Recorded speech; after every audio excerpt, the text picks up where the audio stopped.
என்ன தலைவா, இன்னைக்கு ரொம்ப மிடுக்கா இருக்கீங்க. ட்ரெஸ்ஸுக்கு எல்லாம் ரொம்ப நீட்டா இருக்கு. துரு பிடிச்ச துப்பாக்கி வேற தொடர்ல ஏறி இருக்கு. என்ன சம்பளத்தை ஜாஸ்தி பண்ணிட்டாங்களா? அட நீ வேறையா, புதுசா வந்த போலீஸ் கமிஷனர் ஜெயில சுத்தி பார்க்க வராராம். அதனால எங்க உயிரை போட்டு வாங்குறாங்க. இதெல்லாம் நம்ம தலையெழுத்து. வாய போகலாம். அவன் அரசாங்க செலவுல வெளிநாட்டை சுத்தி பார்க்க போறான். இவர் என்னன்னா ஜெயில சுத்தி பார்க்க வராரு. கொஞ்சம் கூட அனுபவிக்க தெரியாத பசங்க.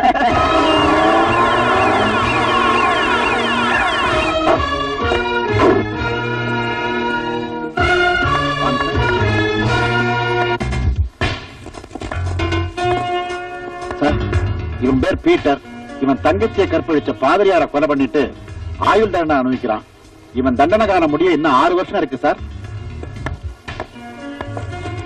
இவன் பேர் திருவாசகம். போலீஸ் இன்ஸ்பெக்டரா உத்தியோகம் பார்த்த இவன் ஒரு பள்ளிக்கூட டீச்சரை கெடுத்ததுனால இப்ப 5 வருஷம் தண்டனையை அனுபவிச்சுட்டு இருக்கான். சட்டத்தை பாதுகாக்க வேண்டியவன் நீ. இப்ப அந்த சட்டம் ஒண்ணு பாதுகாக்க வேண்டியிருக்கு. சார், இவன் பேர் ஜெயபிரகாஷ். பக்கத்து செல்ல இருக்கிறவன் பேர் சங்கர். இவங்க 2 பேரும் கோவில் நகைகளை கொள்ளையடிச்சவங்க. அதுக்கு சாட்சி சொன்ன கோவில் பூசாரியையும் அவர் குடும்பத்தையும் நடு ரோட்ல பட்ட பகல்ல கண்டதண்டமா வெட்டி போட்டவங்க. இன்னும் 1 வாரத்துல இவங்க 2 பேருக்கும் தூக்கு தண்டனை sir. Let us go to next block, sir.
சட்டப்படிதான் கொலை பண்ணணும். சட்டை கட்டுறேன்.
கான்ஸ்டபிள், இவரை மட்டும் என் ரூமுக்கு கூட்டா.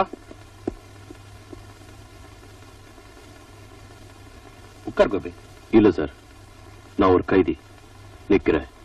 நீ கைதி இல்லப்பா, என் உயிரையும் உத்தியோகத்தையும் காப்பாத்தின கடவுள். அதெல்லாம் ஒண்ணும் இல்ல சார். என் கண்ணு முன்னாடி அநியாயம் நடக்கிறத பாத்துக்கிட்டு சும்மா இருக்க முடியல. ஒரு போலீஸ் இன்னொரு போலீஸுக்கு சப்போர்ட் பண்ற மாதிரி ஒரு கைதி இன்னொரு கைதிக்கு தான் சப்போர்ட் பண்ணுவான். நீ நினைச்சிருந்தா அந்த கைதிகளோடயே தப்பிச்சு போயிருந்துக்கலாம், இல்ல அந்த கொலகாரங்க கிட்ட இருந்து என்ன காப்பாத்தாம விட்டுருக்கலாம்.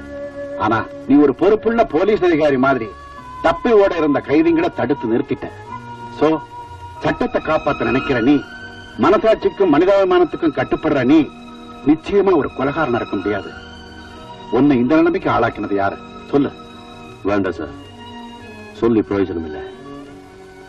உண்மைக்கும் சட்டத்துக்கும் ரொம்ப தூரம். நான் ஒரு போலீஸ் ஆபீசரா கேட்கல, உன் குடும்பத்துல ஒருத்தனா கேட்கிறேன். என்ன நடந்துச்சுன்னு சொல்லு.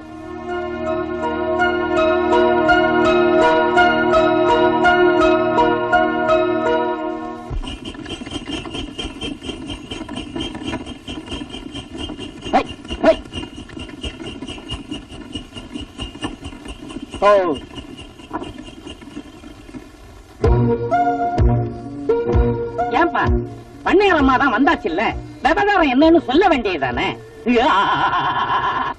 நான் தான் கணக்க பிள்ளை கேக்குறேன்ல. பக்கத்து ஊரு பரமசிவத்தோட பையன் மாரிமுத்துவும் நம்ம ஊர்ல செருப்பு தைக்கிற ரங்கனோட பொண்ணு ராசாத்தியும் யாருக்கும் தெரியாம தாலிய கட்டிட்டு ஊரை விட்டு ஓட பார்த்தாங்க.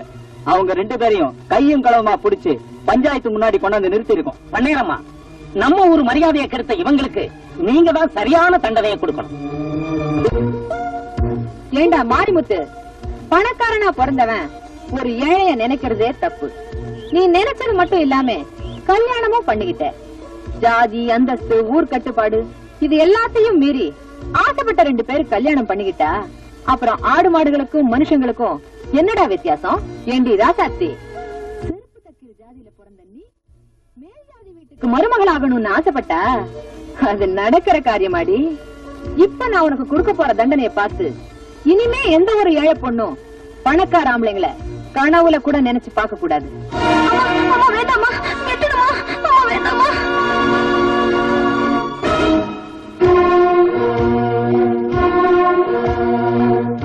ஏம்மா, ஒரு பொண்ணு கழுத்துல ஏறின தாலிய கை கூசாம அறுத்து எறியறியே, நீ எல்லாம் ஒரு பொம்பளையா?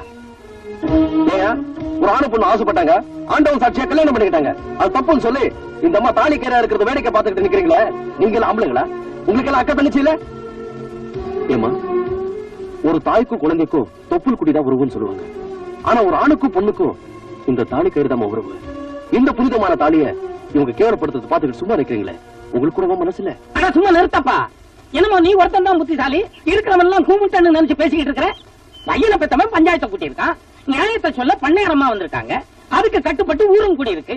இதுல நீ ஒருத்த மட்டும் குறுக்கால உழவு ஓட்டினா என்னப்பா அர்த்தம்? யோ கணக்கு புள்ள, நீ வாய் மூடு. இத பார் தம்பி, உன் நன்மைக்காக நான் ஒரு முடிவு எடுத்துட்டேன். அத தகராறு பண்ணி நீ மாத்தணும்னு நினைச்சா வீணா உடம்பு கெட்டு போயிடும். வேணா ராஜா, நல்ல புள்ள இல்ல, பேசாம வீட்டுக்கு போயிடு. பொன்னையாரம்மாவுக்கு என் மேல எவ்வளவு அக்கறை இல்ல பாருமா. மிரட்டி மீன் பிடிக்கலாம்னு நினைச்சா அது இந்த கோபி கிட்ட நடக்காது. இப்ப என்னதான் நடக்கணும்னு நினைக்கிறேன்? இறங்குன தாலி மறுபடியும் அந்த பொண்ணு கழுத்துல ஏறணும். அது நடக்காது. நடத்தி காட்டுறேன். என்ன மாரிமுத்து, கட்டின தாலியை அறுத்துட்டாங்கன்னு கவலைப்படுறியா? நீ 4 நட்சத்திரம் பார்க்காம தாலி கட்டினது தப்பு. முகூர்த்த நேரம் பார்த்து ஊரறிய தாலி கட்டணும் வந்தா இந்த அம்மா தாலி கயிறு அறுத்திருக்காங்க. கெட்டது செய்ய நினைச்சா கூட நல்லவங்களுக்கு நன்மையா தான் முடியுது பாத்தியா? இந்த தாலி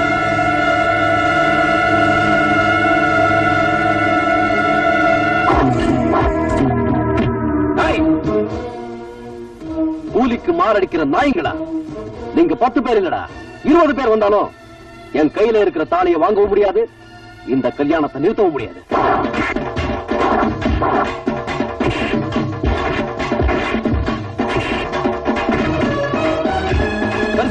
எப்படி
மாரிமுத்து, தாலி கட்டும் போது கெட்டி மேளம் வேணும் இல்ல?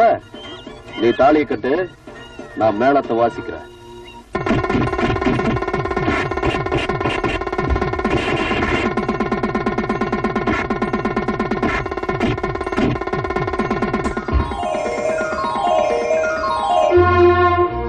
எப்படி? அப்படி போடு. அம்மா நவநீதம், நீ இந்த ஊர் ஜனங்களுக்கு தெய்வ தரிசனமா இருக்கலாம், ஆனா உனக்கு நான் தான் சிம்ம சுப்பனம். பாக்குறேன். அதெல்லாம் ஒண்ணு வேண்டாம். மாரிமுத்து, நீ ஒரு ஏழை பொண்ணுக்கு வாழ்க்கை கொடுத்திருக்க, அது நினைச்சாலும் எனக்கு பெருமையா இருக்கு. நல்லா இருக்கு.